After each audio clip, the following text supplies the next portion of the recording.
Russian researchers in the late 1940s kept 5 people awake for 15 days using an experimental gas-based stimulant. They were kept in a sealed environment to carefully monitor their oxygen intake, so the gas didn't kill them, since it was toxic in high concentrations. This was before closed-circuit cameras, so they only had 5-inch only microphones and 5-inch thick glass porthole-sized windows into the chamber to monitor them. The chamber was stocked with books, cots to sleep on, but no bedding, running water and toilet, and enough dried food to last all 5 for over a month. The test subjects were political prisoners deemed enemies of the state during World War II. Everything was fine for the first 5 days. The subjects hardly complained of having been promised falsely that they would be free if they submitted to the test and did not sleep for 30 days. Their conversations and activities were monitored, and it was noted that they continued to talk about increasingly traumatic incidents in their past, and the general tone of the conversations took on a darker aspect after the 4-day mark. After 5 days, they started to complain about the circumstances and events that led them to where they were, started to demonstrate severe paranoia. They stopped talking to each other and began alternately whispering to the microphones and one-way mirrored portholes. They all seemed they could think they could win the trust of experimenters by turning over their comrades, the other subjects in captivity with them. At first, the researchers suspected this was an effect of the gas itself. After 9 days, the first of them started screaming. He ran the length of the chamber, repeatedly yelling at the top of his lungs for 3 hours straight. He continued attempting to scream, but he was only able to produce occasional squeaks. The researchers postulated that he had physically torn his vocal cords. The most surprising thing about his behavior is how the other captives reacted to it, or didn't react to it. They continued whispering to the microphones until the second of the captives started to scream.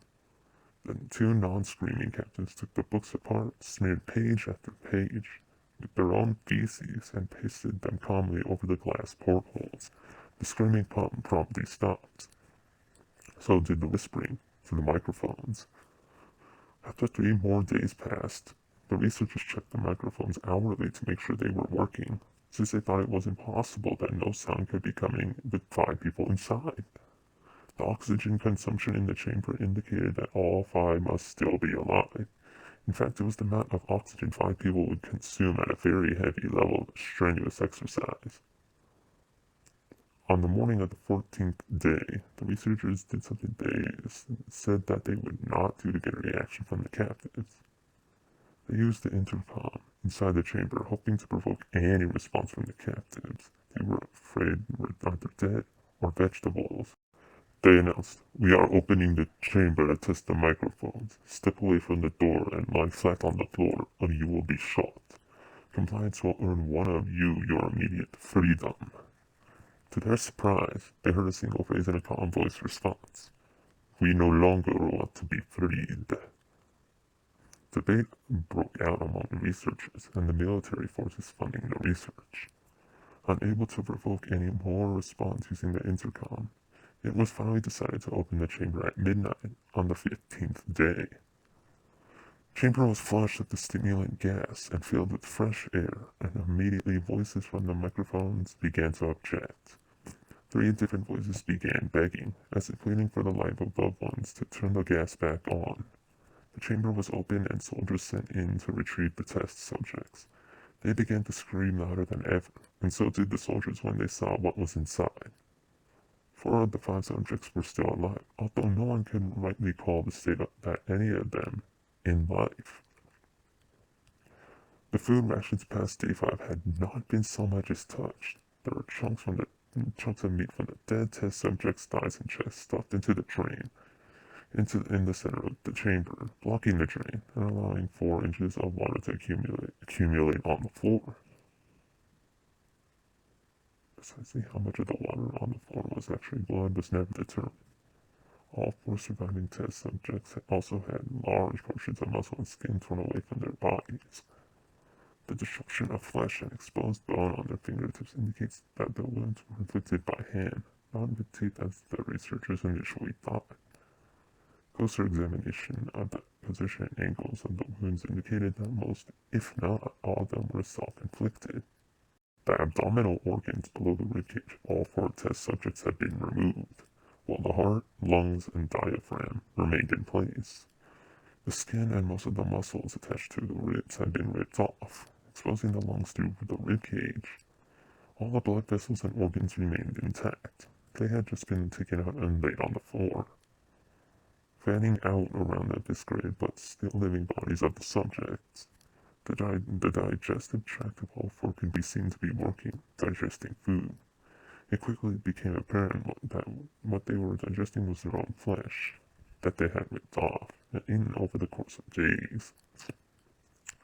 Most of the soldiers were Russian special operatives at the facility, but still many refused to return to the chamber to remove the test subjects. They continued to scream to be left in the chamber and alternately begged and demanded that the gas be turned back on, lest they fall asleep. To everyone's surprise, the test subjects put up a fierce fight in the process of being removed from the chamber. One of the Russian soldiers died from having his throat ripped out. Another was gravely injured by having his testicles ripped off and an artery in his leg severed by one of the subject's teeth. Another 5 of the soldiers lost their lives, if you count the ones that committed suicide in the weeks following the incident. In the struggle, one of the 4 living subjects had his spleen ruptured, and he bled out almost immediately. The medical researchers attempted to sedate him, but this proved impossible. He was injected with more than 10 times the human dose of a morphine derivative, and still fought like a cornered animal, breaking the ribs and arm of one doctor.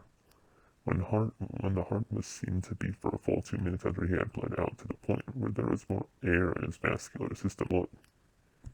Even after it stopped, he continued to scream and flail for another 3 minutes, struggling to attack anyone in reach, just repeating the word "more" over and over, weaker and weaker, until he finally fell silent.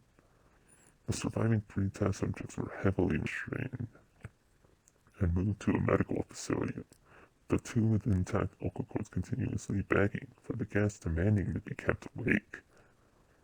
The most injured of the 3 was taken to the only surgical operating room that the facility had, in the process of preparing the subject to have his organs placed back within his body. It was found that he was effectively immune to the sedative that they had given him to prepare him for the surgery. He fought furiously against his restraints when the anesthetic gas was brought out to put him under. He managed to tear most of the way through a 4-inch wide leather strap on one wrist, even though the weight of a 200-pound soldier was holding that wrist as well. It took only a little more anesthetic than normal to put him under, and the instant his eyelids fluttered and closed, his heart stopped. In the autopsy of the test subject that died on the operating table, it was found that his body had tripled the normal level of oxygen. His muscles that were still attached to his skeleton were badly torn, and he had broken 9 bones in his struggle to not be subdued. Most of them were from the force his own muscles had exerted on him. The second survivor had been the first of the group of 5 to start screaming. His vocal cords destroyed. He was unable to beg or object to surgery. He only reacted to shaking his head violently in disapproval when the anesthetic gas was brought near him. He shook his head yes when someone suggested reluctantly to try the surgery without anesthetic, and did not react for the entire 6-hour procedure of replacing his abdominal organs and attempting to cover them with what remained of his skin. The surgeon presiding stated repeatedly that it should be medically possible for the patient to still be alive. One terrified nurse assisting the surgery stated that she had seen the patient's mouth curl into a smile several times whenever his eyes met hers. When the surgery ended, the subject looked at the surgeon and began to wheeze loudly, attempting to talk while struggling. Assuming this must be something of drastic importance, the surgeon had a pen and pad, fetched so the patient could write his message. It was simple: keep cutting. The other 2 test subjects were given the same surgery, both without anesthetic as well, although they had to be injected with a paralytic for the duration of the operation.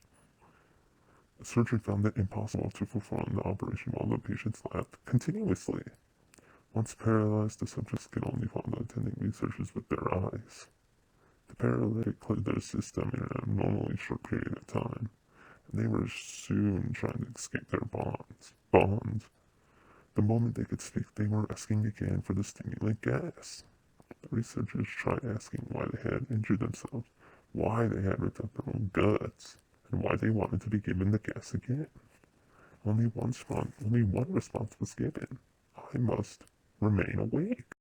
All three subjects' restraints were reinforced, and they were placed back into the chamber, awaiting determination as to what should be done with them. The researchers facing the wrath of the military benefactors for having failed the stated goals of their project concerning euthanizing the surviving subjects. The commanding officer, a former KGB agent, instead saw potential and wanted to see what would happen if they were put on the gas. The researchers strongly objected, but were overruled. In preparation for being sealed in the chamber again, the subjects were connected to an EEG monitor and had their restraints padded for long-term confinement.